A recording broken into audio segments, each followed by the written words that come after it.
Well, welcome to Monday edition of Let Us Reason Together. I am not your host. No, I'm a co-host, but I'm taking over for your host, John Craig, again today.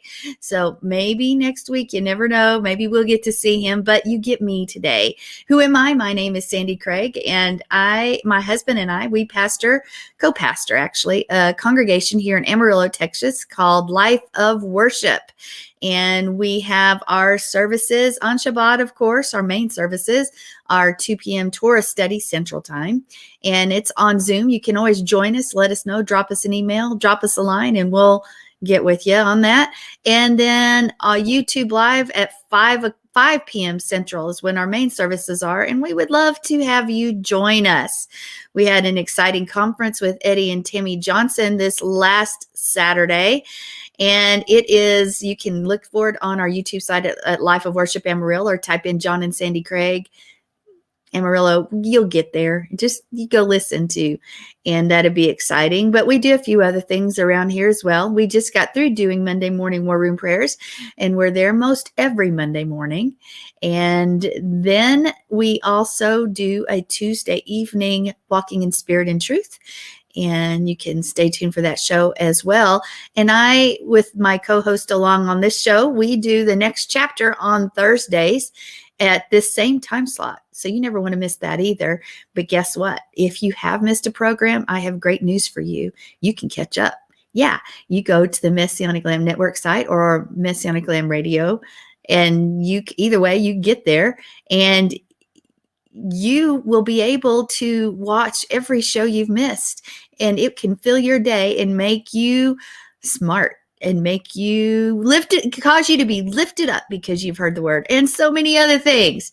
Educational, informative, and spiritually just blesses you. So tune into that network. Anyway, that's my spiel. That's my spiel for the network, because you know what? You need to know.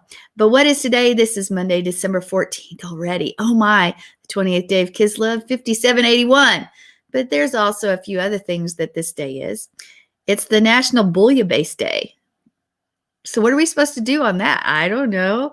It's also National Alabama Day. Maybe you're supposed to sing Sweet Home Alabama. I don't know that either. It's Monkey Day. It's Green Monday, and it's Free Shipping Day.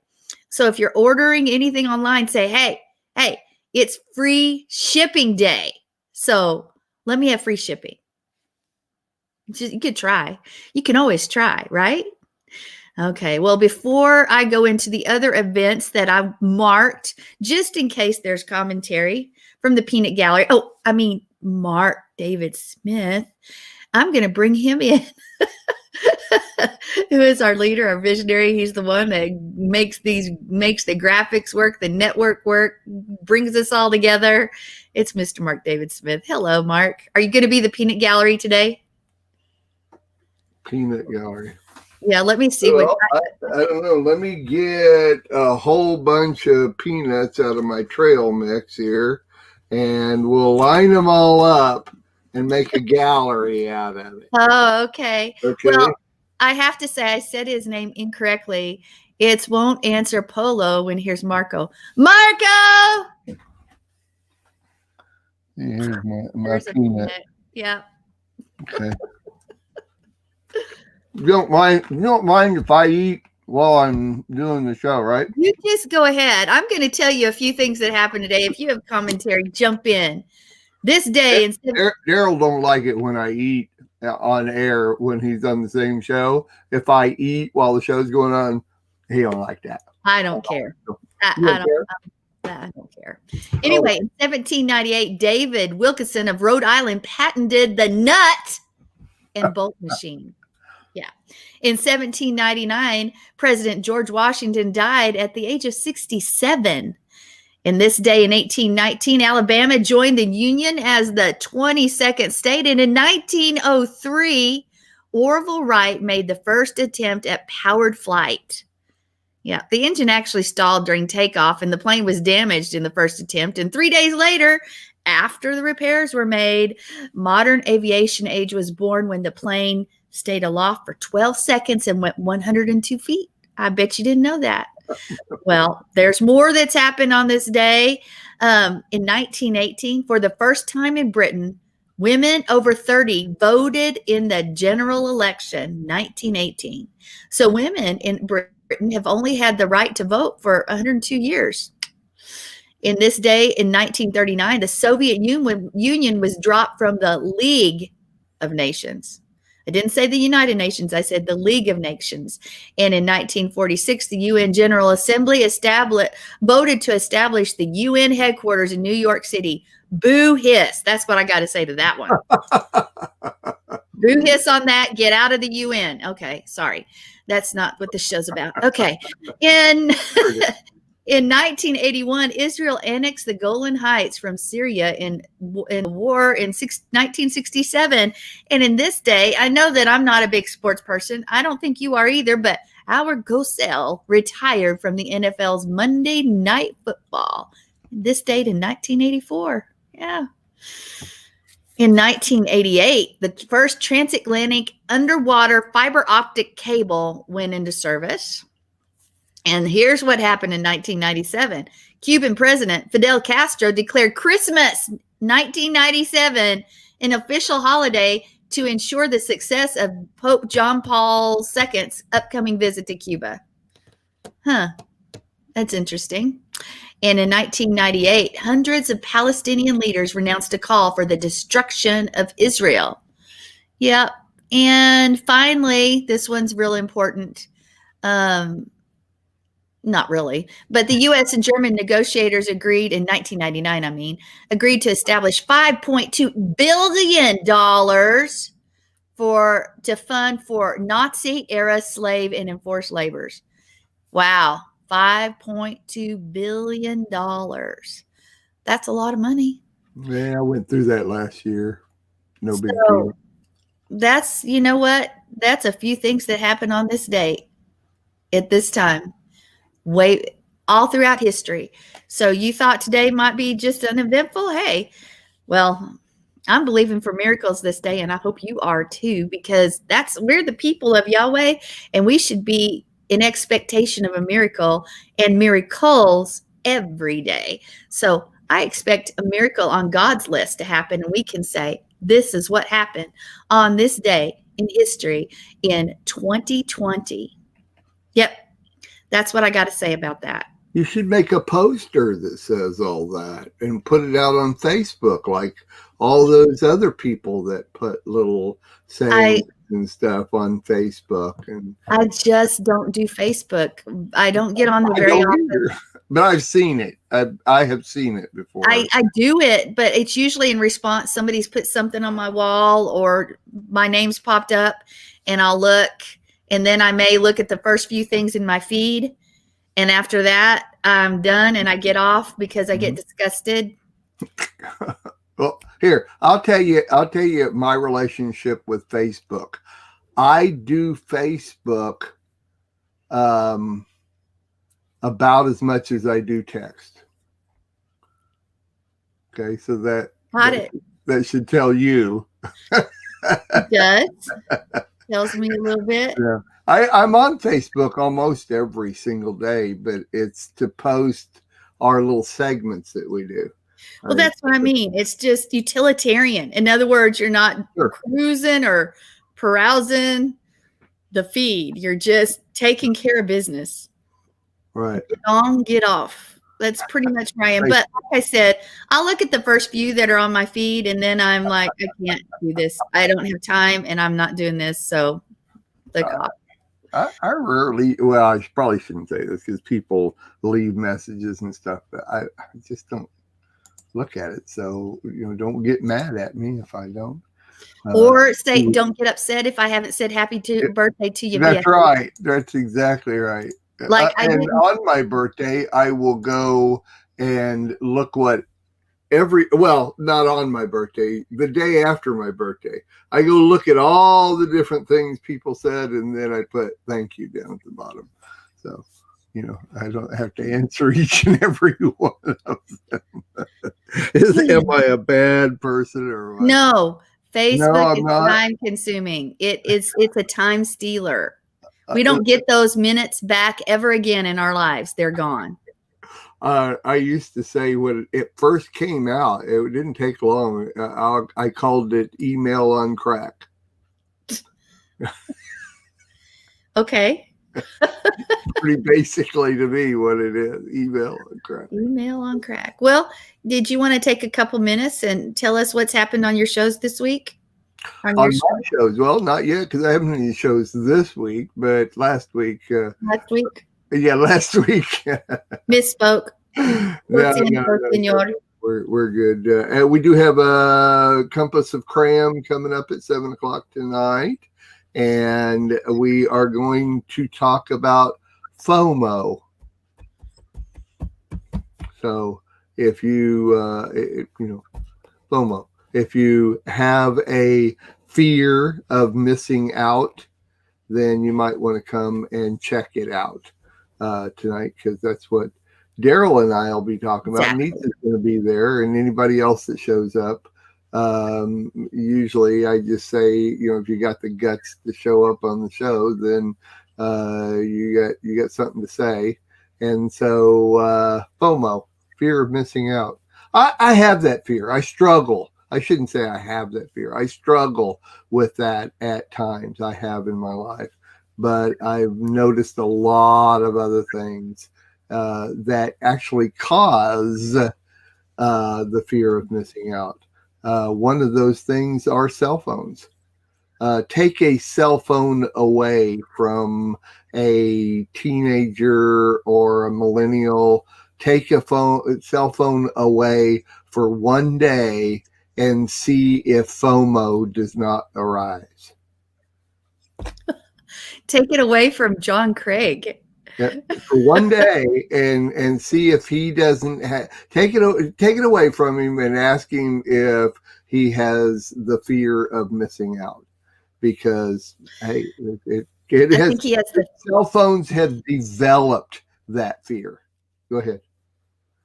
What you were going to say something? I'm sorry. See, I don't care. I would love to have my cell phone gone, period. Yeah. But I guess that's not true right now with dealing with the inmates. I guess I need to make that contact. Yeah. But John does half his business on the phone, so he couldn't. He has to have it. But like you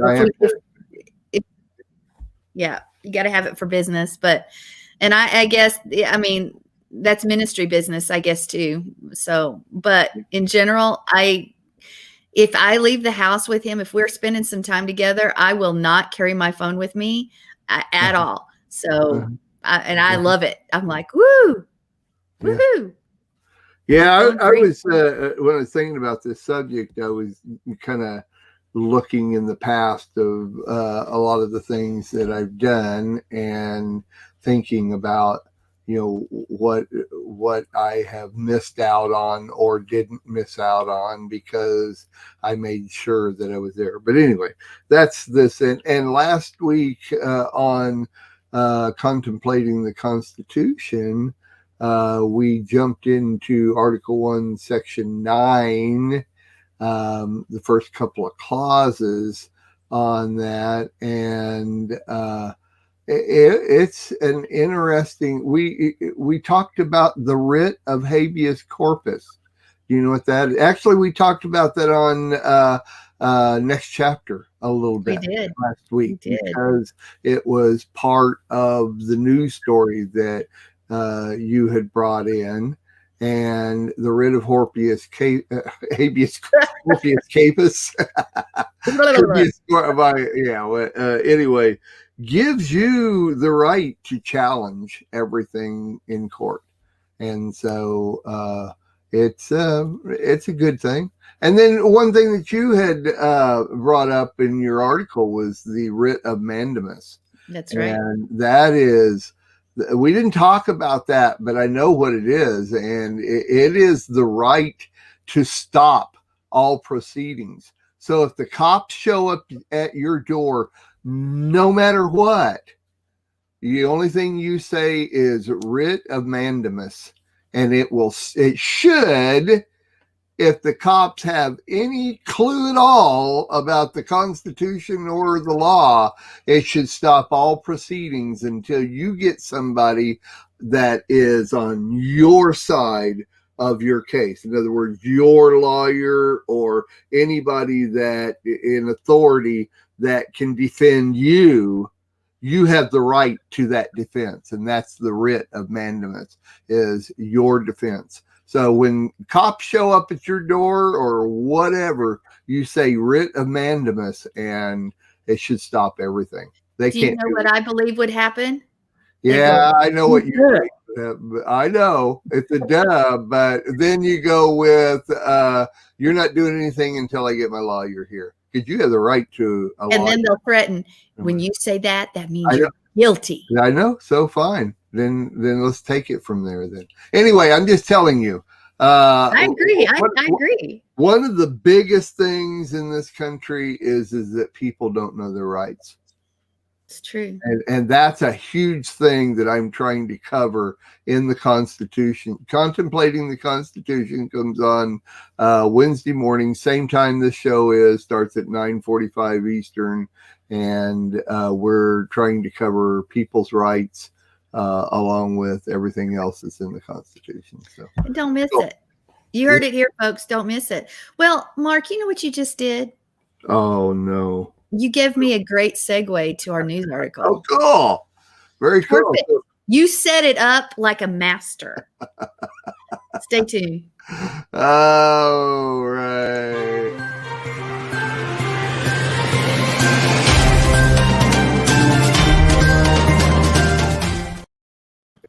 Will believers be forced to stop praying in the jury box? Well, we're going to find out. We're going to talk a little bit about that right now. This is my news article from Jordan Sekulow. That's Jay Sekulow's son. And it is located, I got this from Charisma News, but here it is. This is a case involving fundamental tenets of what it means to be a U.S. citizen, and fundamental beliefs of Christians and many other religious faiths. Fundamental to American civics is the right of citizens to vote. And often with that right comes the responsibility of serving in a jury. And that's very critical for protection. We are all afforded to having a jury of our peers. And my peers would be people of faith, let me tell you. Anyway, so this is fundamental to Christianity, and many faiths is prayer. We pray. That is what we're supposed to do. That is the foundation of what we're supposed to do. It's our communication, because prayer is communing between God and man. But this article says, but in this case, a juror was disqualified over prayer. Yeah, over prayer. So let's continue. The American Center for Law and Justice just filed an amicus curiae brief in a federal court of appeals defending the right of American citizens to exercise their religious freedom, in this case, prayer, while serving as a juror. In 2017, a U.S. district court in Florida removed and replaced a juror because of his religious beliefs. During the course of the jury deliberations, the juror, number 13, mentioned his prayer for guidance about the case to his fellow jurors. His statements were misconstrued by a fellow juror who reported his statements, leading to the court to question him. Well, the juror told the court repeatedly that he had no religious or moral beliefs that would prevent him from rendering a proper verdict. The court ultimately decided to remove and replace him. This is what they said. Beyond a reasonable doubt, that there was no substantial possibility that Juror 13 would be able to base his decision only on the evidence as law as the court gave it to him in the instructions, because he prayed to God. So therefore, it would be influenced, and he could not render a decision only based on the evidence. Because by definition, it's not the person praying for guidance so that the person can be enlightened. It's that the higher being or the Holy Spirit is directing or telling the person what disposition of the charges should be made. That's what they said. Wow. Anyway, the court's reasoning clearly shows a complete misunderstanding of the Christian faith and belief in prayer. The court should not have reached such a conclusion at all. But the court dismissed the juror on appeal. A panel of judges in the 11th Circuit Court of Appeals upheld the district court's erroneous decisions in spite of a well-written dissent by Chief Judge William Pryor. The defendant in the case requested and was granted an in-bank hearing of the 11th Circuit Court. That means that the case will be heard before the 11th Circuit entire bench of 12 judges. Sekulo's brief details the in-bank court several reasons that the panel majority and lower court's decisions violate constitutionally protected rights and why they should be overturned, as Chief Judge Pryor explained in his dissent. Sekulo, in his brief, said the protection afforded religious belief and the exercise thereof by the First Amendment certainly extend to a juror exercising his religious belief in the power of prayer for wisdom and insight while fulfilling his civic duty and right as a juror. The decision like this one with this kinds of far-reaching implications cannot and must not be taken lightly or made in a vacuum. It tears the foundation of our society and feeds the divisiveness of our times. The idea that receiving an answer to prayer could disqualify a person from civic duty flies in the very face of the ideas and principles our founders enshrined in our nation's founding documents. To the contrary, our founders did not. And the vast majority of people today do not believe that it is disqualifying when politicians or other people, public figures, invoke God's guidance. For example, it's okay when Martin Luther King Jr. did it. He said, "It seems as though I could hear the quiet assurance of an inner voice saying, 'Stand up for justice, stand up for truth, and God will be at your side forever.' Almost at once, my fears began to go and my uncertainty disappeared. I was ready to face everything." Yeah, that's just one example. So when other people say they've prayed, and that's okay, but not in the legal system. Wow, that's messed up. Anyway, the article goes on to say, as we point out to the court, the panel majority's decision, if it's allowed to stand, everyone would be free to pray for God to help them or reach the right decision. But if a person believes that God answers the prayer, they are no longer fit to serve. So pray. But if you believe God answers prayer, you're disqualified. Wow, that's messed up, folks. The article says the panel's holding is deeply inconsistent with settled First Amendment law as expressed in the Supreme Court precedent. Moreover, the panel's decision effectively creates a flawed and even dangerous precedent that may lead to the disenfranchisement and exclusion of millions of citizens from a monumentally important institution in the United States system of government and the carefully protected checks on the government, the jury. First Amendment protections of religious freedom, if the panel majority and the lower court's rationale are not corrected, Americans who pray and who truly believe in the power of prayer will be removed from serving on juries. Folks, this article was actually, I'll put it in chat in just a moment. It was given on 12/11 of 2020. And like I said, it is from Jordan Sekulo. Guys, pay attention, they're stripping away everything that we're supposed to be. We know in the end times that's going to happen, but we still need to fight back. Know our constitutional rights, just as Mark said. Mark, why don't you jump back in here? This article would fit right into, well, I mean, not into your show, but it's definitely a constitutional article. So I don't hear you. Sorry. The biggest issue to me is recognizing the changes day to day, the different things. It's almost as though, and I hope somebody is because I'm not, but keeping track every day of new things that we find that is being changed here in the United States from the way we knew it before.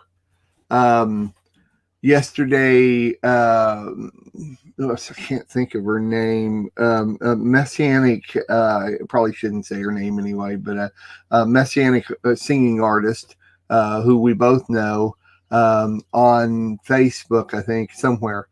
She posted that she was at the grocery store yesterday, and as soon as she got out of the grocery store and got in her car, there was a local station that was on her radio, and she heard them give out a number that somebody can call if they find a business that is violating the governor's mandate for COVID. Well, that's ridiculous, but I have news for that. John's been at meetings this week, a constitutional meeting, not last week actually.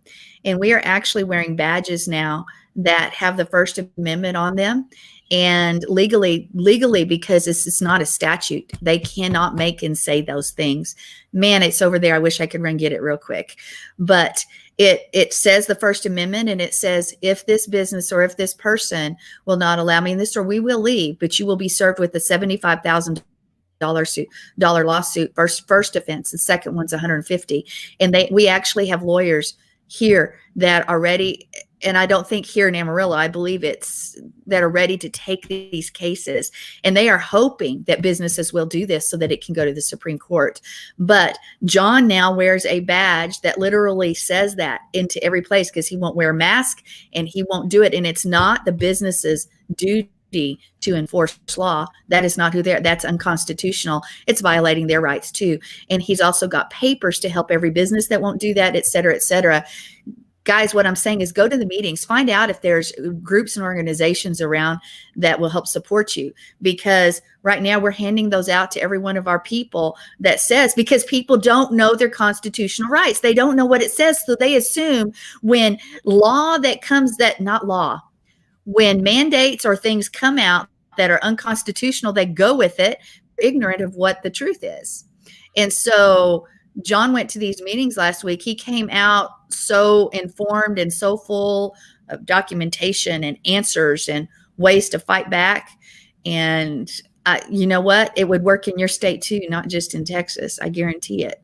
So can you run over and get that? I'll sit here and talk to the people. Let me black myself out. But I'd also like for you to send me one in the mail or any of that. Okay, we ordered a whole bunch. Ordered a whole bunch, and okay. we bought and ordered a whole bunch of those. So I'll send you one. But hold on a second. You talk for a second. I'll get it. Okay. Hi, this is Mark Davis Smith.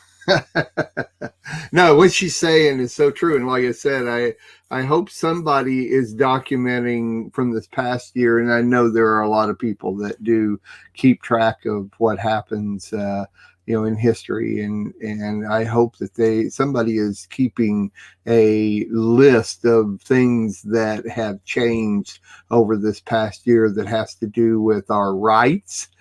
Because literally that's mostly what Sandi and I are talking about here on the show is our rights to as citizens of the United States of America, and what we can do and how we can do it, and what has happened to us, concerning those rights. So, all right, guys, here's the one side of this badge that you wear.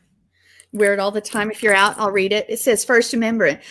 First Amendment, Congress shall make no law respecting an establishment of religion or prohibiting the free exercise thereof or abrogating the freedom of speech or the press or the right of the people peaceably to assemble and to petition the government for a redress of grievances. Now, here's the other side. Yeah, we can read. Okay. Here's what it says. Wearing a face mask poses a serious health risk to me. Under the Health Insurance Portability and Accountability Act, HIPAA, I am not required to disclose my medical conditions to you. I am exempt from any local or state regulation mandating face mask usage in public. The Americans with Disability Act provides that organizations and businesses can be fined up to $75,000 for the first violation and $150,000 for any subsequent violation. Please provide the necessary consideration to aid the bearer in the unimpeded exercise of their legal and constitutional right. Citizensforfreespeech.org. Now, this not only happens, they have papers I have papers that you go ahead and give them if they deny you that right. They also provided this. This is a pamphlet from citizensforfreespeech.org. So that's not a Texas thing. This is a national thing. But it says face masks pose serious health risks to the healthy. And it goes on it's from a doctor, and he explains it all. So we ordered a whole bunch of these to pass out to businesses they need informed. But in this, we also received the paperwork to file the lawsuits, by the way. So this is not just Texas, this is nationally. And if people stop you from exercising your rights, and it goes further, it also aids businesses too. But we received all of this, and I will send you what I have, Mark, and then you. What citizens? What? Citizens for freespeech.org. Okay. Or I'm going to try to get that up so that we can put it in for Citizens for Free Speech.org, and then I'll put that. There we go. But when I go around town, it changes. That wait, hold up. No, that's not it. I typed something wrong in there. Okay, I'll look it up and we'll see. I'll see if I can type it in too. But guys, you have rights and you need to know them. And there are people actually out there ready to take this to wherever it needs to go. But we have to stand up for our rights. That means we don't act like the drones. I want to remind drones and mindlessly do what the people threaten and say. Because if you remember, we are in the middle of Hanukkah, and I'm sure it was on the show, on the conference. But I want to remind you that the enemy of the Maccabees was not only those with the weapons, it was the people who acquiesced in the society that were Jewish people. They also became the enemy of God and the Maccabees. And that's why we cannot be a people that just mindlessly goes in and says, okay, I will do what you say. I will not look at what rights I have because I am simply, really, if they tell you to go jump off a mountain or into the lake, are you going to do it? Well, it's the same concept that we've heard since we were kids. If your friends told you to go do that, would you do it? Well, when this government has gone astray, it actually tells us we're supposed to rise up. We're supposed to rise up. And guys, it's time to rise up. Make your voice known. Stand up. Yeah, you may be a little bit of a scene. Does that really matter? No. Do you think it was a scene when people stood up to the King James? Absolutely. And the soldiers. Do you think it's a scene when people have stood up for truth the rest of their life? Yeah, there was. Get over yourself. You don't matter anyway. Who is this whole walk about? We say we're truth seekers and that we want to live the truth. Well, folks, this is truth too. Amen. Very true.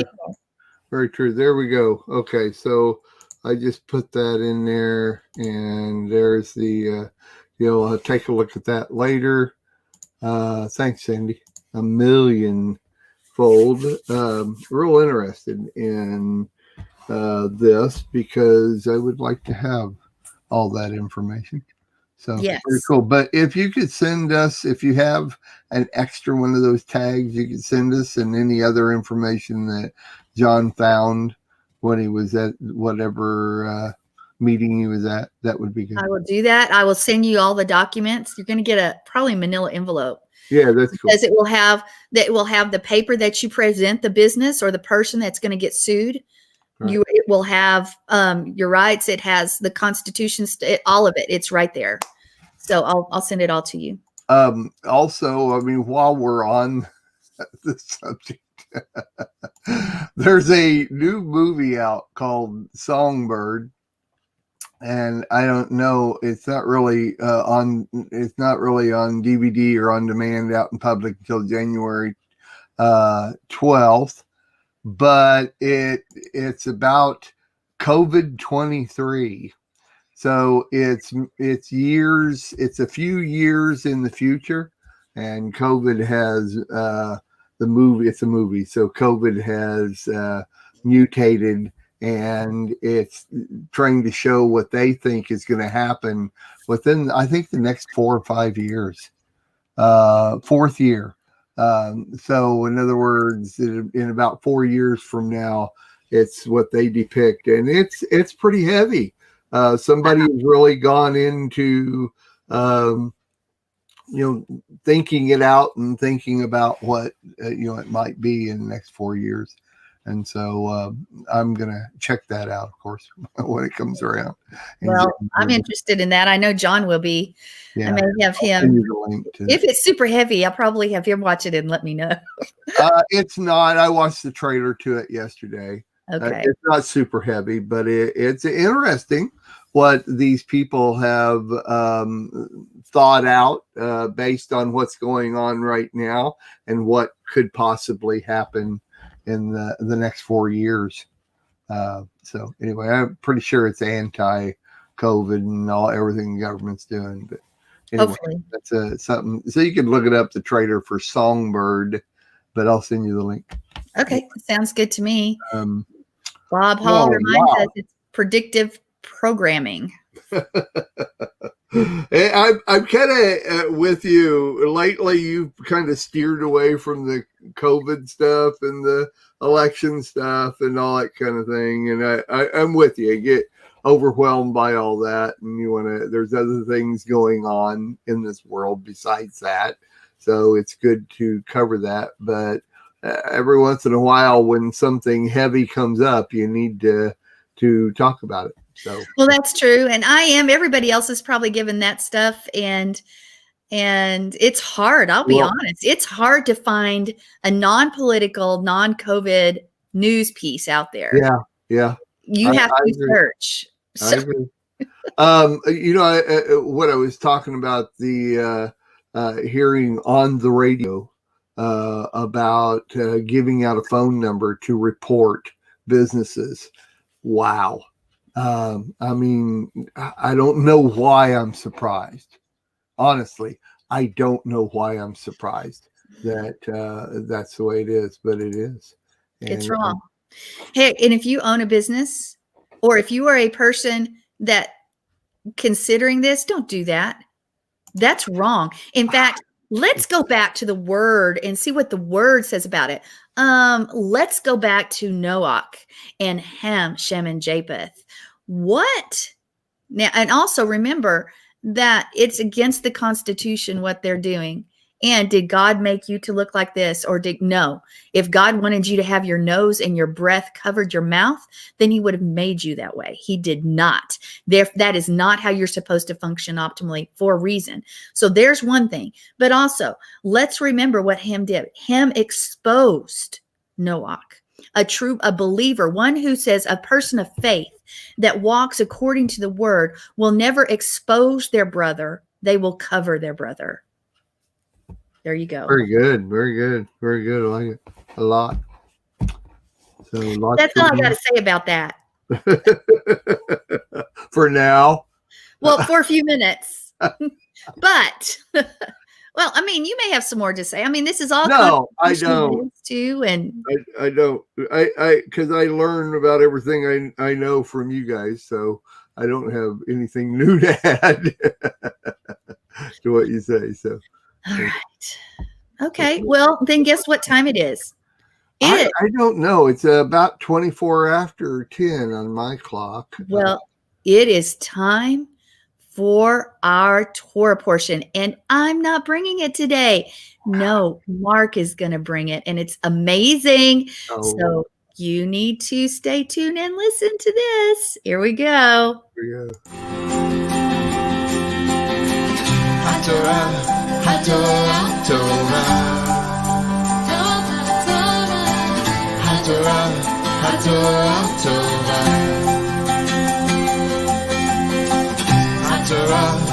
Torah Tova.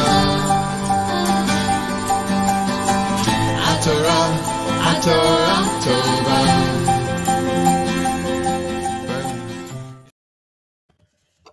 Okay, we're in the Torah Portion kit, and or however you want to pronounce it. And this is a Torah Portion that covers Joseph and kind of the end of his years. There's a lot to this. If you follow the Torah portions, you know that Joseph was put in jail and his brothers deceived him, and all kinds of different things going on with Joseph. And when he gets out, I'm just going to do a general overview based on what I'm going to talk about, which has to do with this, but it also has to do with some research I did. So Joseph was put in prison, and they found out that he could interpret dreams and many other things. And the Pharaoh of Egypt at that time called him forth to interpret some of his dreams. Joseph interpreted the first set, and the Pharaoh trusted him from that point. And then the Pharaoh gave him another set of dreams. And the real basic bottom line of what had happened is that Joseph let him know that in Egypt there would be 7 years of famine, or 7 years of plenty, and then 7 years of famine. And as we read the text, we find that it is said not just Egypt has the 7 years of plenty. Well, actually, no, let me go back. Egypt has the 7 years of plenty, but the entire planet had 7 years of famine after the 7 years of plenty. And so I'm one of those people that when I read Torah, anybody that's watched me on Lamb for the 8 years that we've been on here, going on 9 now, especially Sandi knows that I'm very literal. I'm very black and white. I am a realist. So I look at it as though I try to put myself into that situation, that time and everything. And so as you read into the text, and after he interprets the dreams, there's really not a lot of discourse there that explains anything. And my thought is that if it truly does say, and when you get into reading it in detail, you find out the entire planet had 7 years of famine. I mean, of course, this is proved even more that Joseph's family, who lived outside of the realms of Egypt, came to buy food. And so you're thinking here, the thought to my understanding, this is the way I'm trying to remember back when first going over this, is that well, Egypt's a desert. How in the world did it have enough food to actually feed the entire planet? Because it says they came from all over the world to buy food. And how in the world did they have enough food to feed the entire planet? And so I started doing research from that point. Now, at the same time, I was working on a novel called Experiencing the Big X. I had already kind of put together the characters. I put together the format. I put together what I wanted to do. And really the novel was based on a walkthrough from a Hebrew person and an Egyptian person or people living at that time, and what they would have gone through in living out the plagues. That was my first thought. And I thought, well, I'll do a book and I'll take each chapter for each plague and kind of walk through that. Well, it ended up being 30 chapters. It just expanded. The Lord just gave me so much more on what to write and how to write it. But what happened was, as I read this, because it was based around starting from the 7 years of plenty, I was doing the research on this for logistics purposes for the novel, and I had to stop because I couldn't put the logistics part together. It didn't work out. So I started using like Google Maps and going in and finding the area. And I wanted to find Goshen, and I wanted to find, the whole Nile and the Nile Delta and the land, the desert and everything.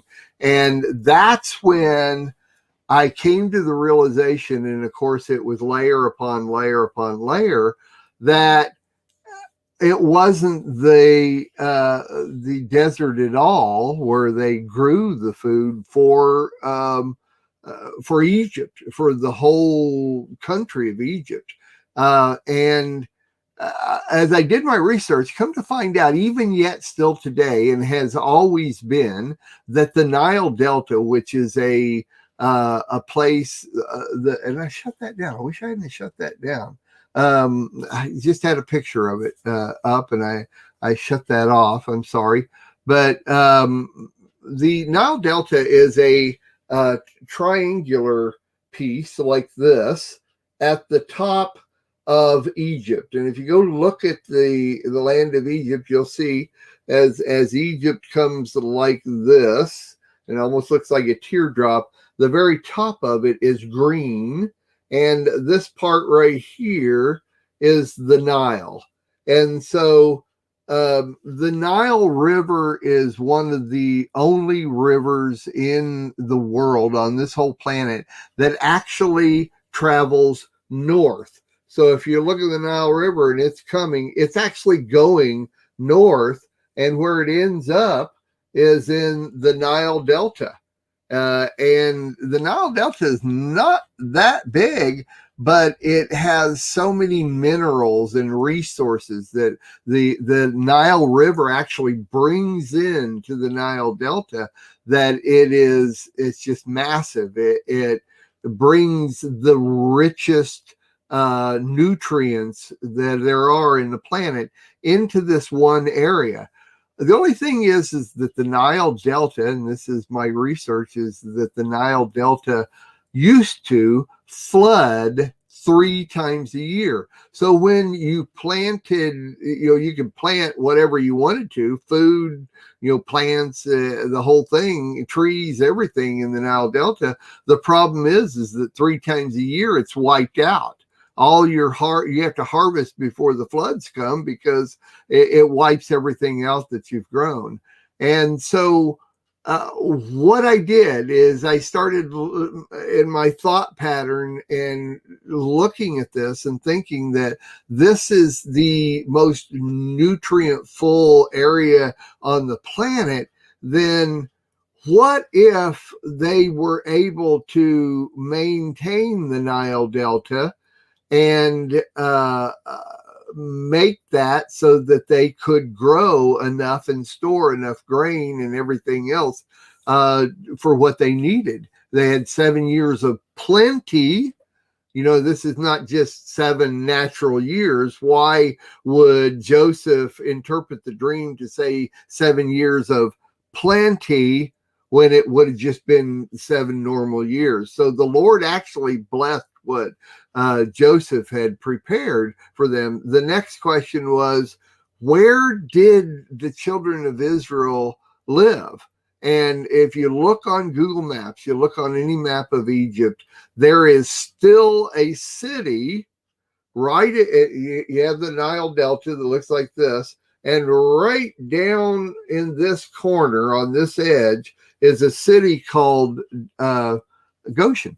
and it still exists today. It's an Egyptian city, but it's still today. So when you put it together and you start looking at this area right in here, what I found was, instead of up in the north where archaeologists believe that the children of Israel lived, it's more down in the bottom part of the Nile Delta. So now today there is a canal system within the Nile Delta that far surpasses, as far as engineering is concerned, far surpasses any canal system or anything that's done anywhere on the planet, even yet still today, that regulates the water when it comes in from the Nile River.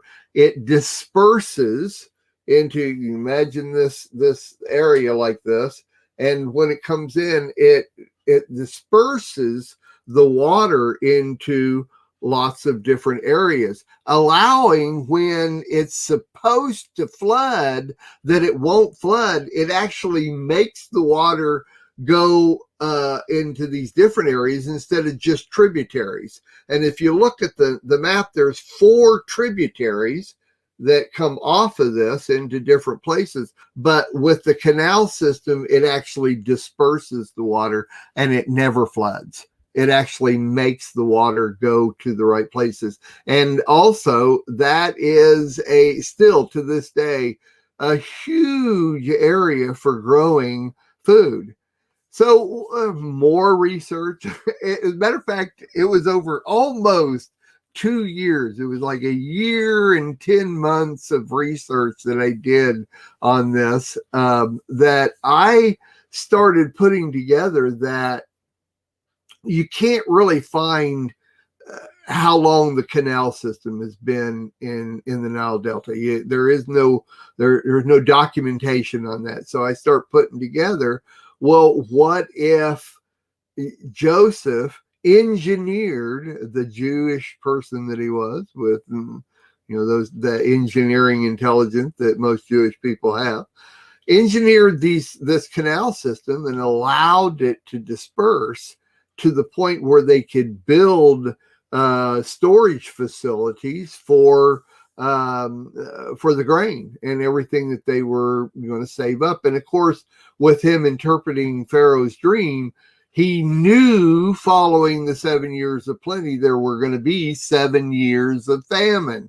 He knew this was coming, so it's good to store that grain back. So in even more research, what I did was I found that, in fact, there were, at that time, now I don't know, I haven't done the research in a long time, but I did find that there were 5 other people out there that all believed, this is after I came up with it, that also believed that Joseph had engineered the canal system.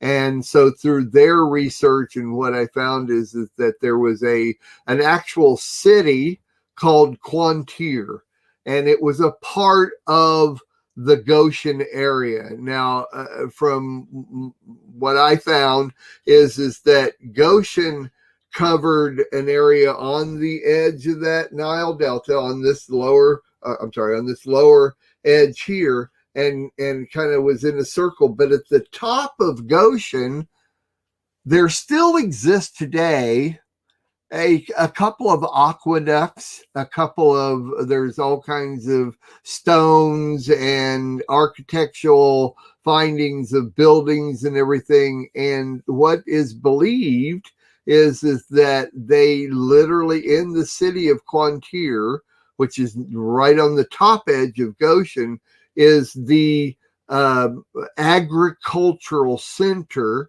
for Egypt. And it is where, and this is my opinion here, is that we know that Korah was a Jew, and because he left with the people when they went on the Exodus. Korah was a Jew. Korah is also, you can find it in a couple of different places, Korah was also an agricultural engineer. So it's believed that possibly Korah was in charge of the agricultural city of Quantir, and they had storage facilities along the tributaries, not the canals, but you have the Nile Delta and you have the tributaries coming off, like 4 of them. They had different facilities and they would travel back and forth. But this really makes a lot of sense, because when you start thinking about it, how did they have enough grain, all this kind of thing? And of course, I mean, there's stories that say that they think that the Hebrew people are the ones that built the pyramids and all that junk. That's a bunch of junk. That's not true at all. It wasn't even the same time period. And because it was such on the Nile Delta, you have all along the edge of it is a military drop off. In other words, military people they had all kinds of different places along there where they wouldn't allow people to actually go into the desert part of Egypt. It was a high risk area. So the Hebrew people most likely never went into Egypt unless the Egyptian authorities needed them for one reason or another. And this is, of course, you talk about Moses and Aharon going and talking to Pharaoh. There's a good possibility they were allowed, those two were allowed into the Egypt part. But anyway, I mean, that's detail. There's a lot of details that I ran into that I find a lot of it's speculation, a lot of it's theory, a lot of it is opinion, but it's all based on the research and actually archaeological finds within the Nile Delta, not necessarily in Egypt, the lower Egypt. Upper Egypt is the Nile Delta.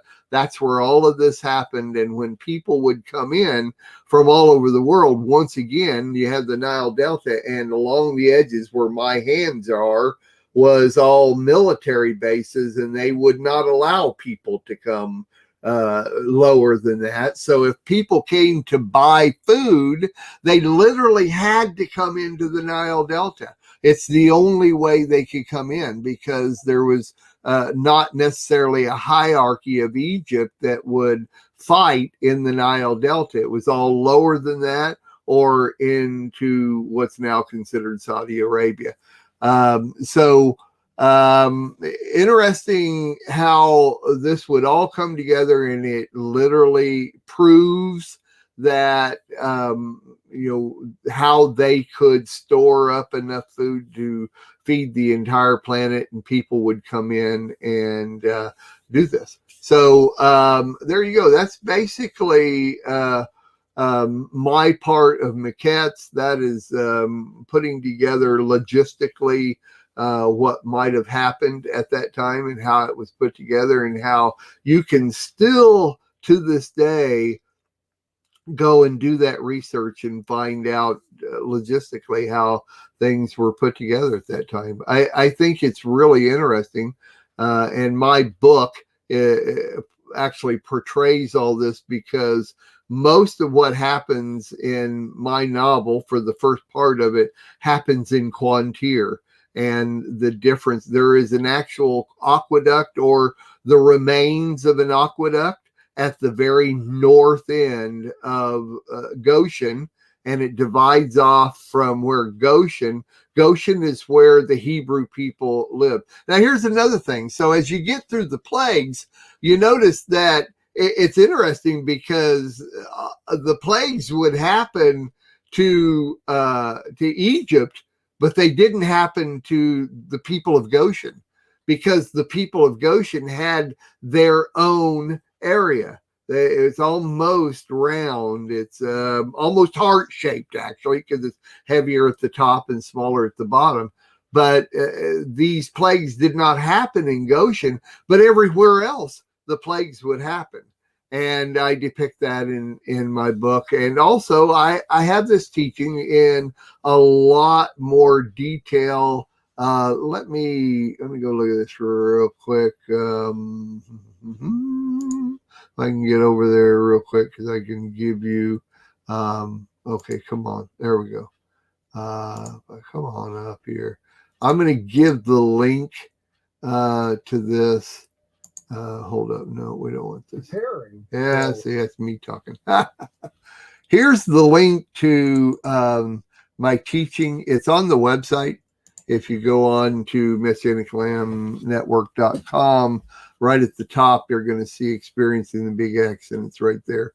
So if you want to go check this out, the Big X, in other words, the Big Exodus, Experiencing the Big Exodus. So, Sandi, what you think? You've heard this story before. I think you've even seen the teaching. You're muted. So you're familiar with the detail I put into it and all that. Yes. And I want you to go over this because I know this is something that everybody's going to ask because you brought it up. So I want you to explain it, how you see it and how you studied it out. I thought that the Hebrew I thought the Hebrew people went through the first three plagues.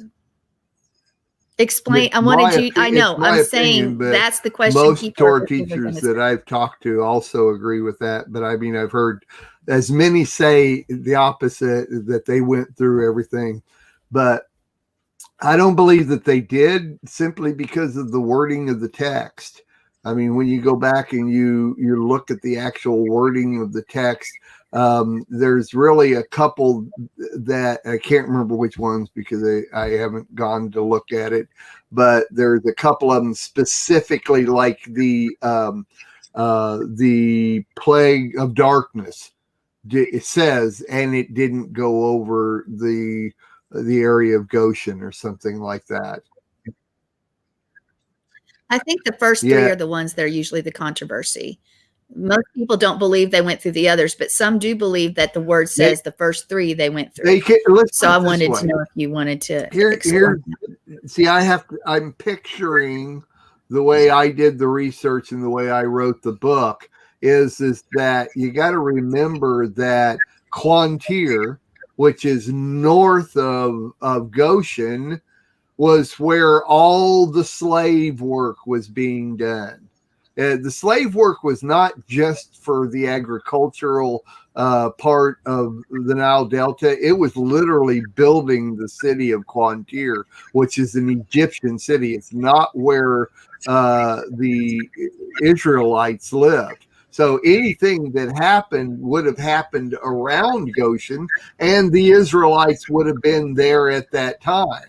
But as far as the area of Goshen, which was quarantined off because they weren't allowed to go outside. They were prisoners in the land of Goshen, is what it was. And so a lot of that could be understood as outside of Goshen, and there were a lot of Hebrew people outside of Goshen would have experienced whatever plagues were going on.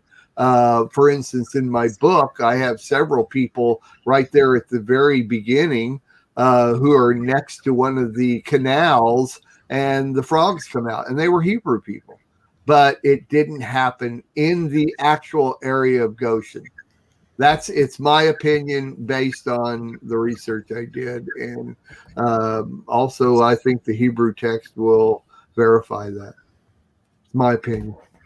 Well, I just wanted, when some people are listening to this and they may have heard it for the first time, they may be saying, well, I thought, and I wanted you to give that perspective, and so they don't go, well. Like I said, though, I have heard as many for both sides of it. I've heard as many Torah teachers, because I've talked to a lot, especially back in the day when I was studying this out, writing the book and making the DVD and everything. That's also a question people have come up with. And it's one of those things where I find that people that believe that the they didn't go through the plagues, it's no big deal. But the people that think that they did go through the plagues, it's like they really want to emphasize that point. And I don't get it. I understand why. Let's take it then. This isn't what I planned, but let's take it to the Brit, because we know those plagues are going to be revisited in the end. And when we say, since we're just going along this line, when we say that the people, the Hebrew people,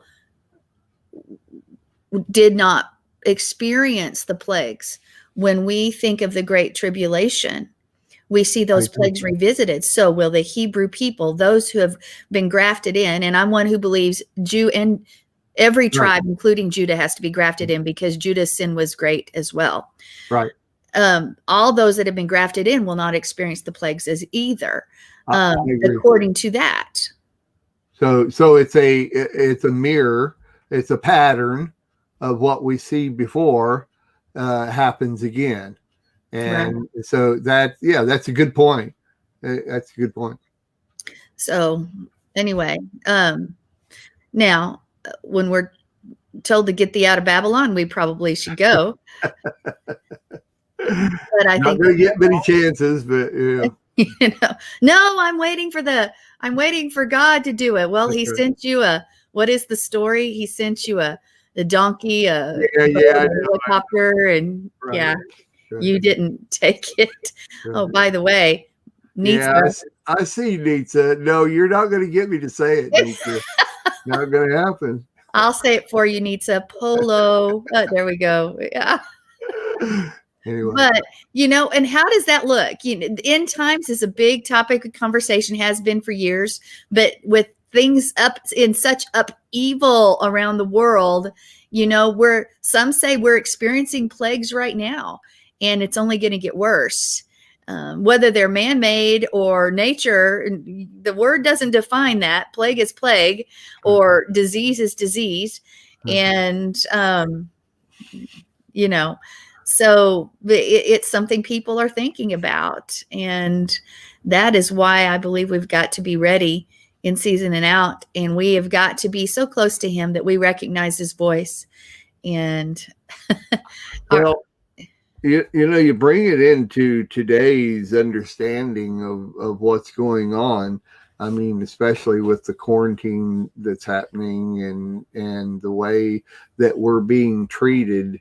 It's real similar, and what will be happening very soon, I believe, it's very similar to that, and that's one of the reasons people. It's like, and I don't mean this negatively, but you hear a lot of Christians say, "Well, why do I need to study out the Old Testament? Why do I need to go back and look at the law? Why do I need to know about all the things that they went through?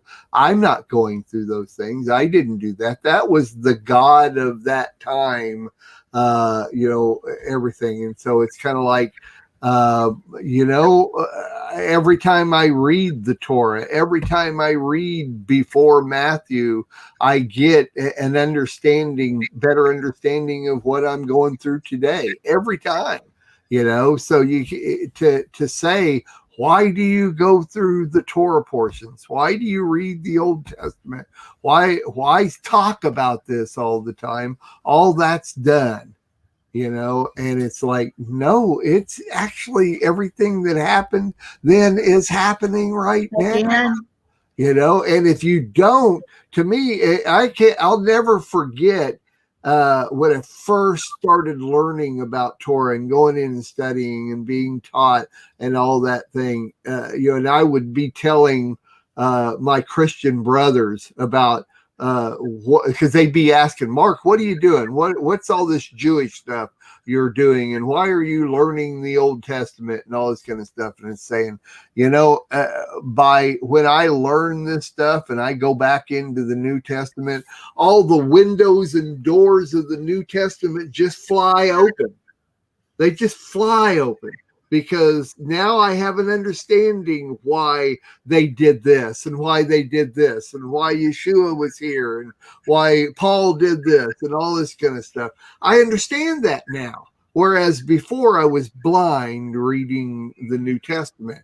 But go back and learn this stuff, and like the things I'm talking about here. I mean, why should we know that Joseph engineered the canal system in Egypt? Well, don't you want to know where they got all that food? I mean, it's right there, and there's a lot of things. Man, if they put what is it? Is it at the end of Genesis or Deuteronomy that says that if we were to put everything that happened into these books, you wouldn't be able to contain the volumes of books or something like that? I don't know whether they're talking to Moses or is talking about everything that happened. They can't do it. You've got to figure it out for yourself. And this was one of those things that really helped me understand. I can see what they were doing. I can go through that same time that they went through this, and so we'd all love to have a time machine. Well, the Lord's given you a time machine right here. Here's the best time machine that there is. That's good. So there you I go. really like that. The best time machine. Study your word, because what has happened in the past happens again and again. And we are living this thing out right now. The journey of the Hebrew people is happening again. So folks, where are you? Find where you are as you read what's happening. Find which side are you on? Where do you stand? Where? And then you'll know if you need to make a few adjustments, actually. So anyway. Well, you can go on the website and click on the link on there. There's several places to get from Joseph to Exodus, a satellite perspective. You can go there and see. This was done, I think, in 2010. I think I did. So I look a little different than I do today. So, Anyway, well, you know what? We sort of covered it both with your Torah portion. We've sort of jumped from the Brit to from the Torah portion to the Brit and back and forth, because it's the same thing, really. Amen.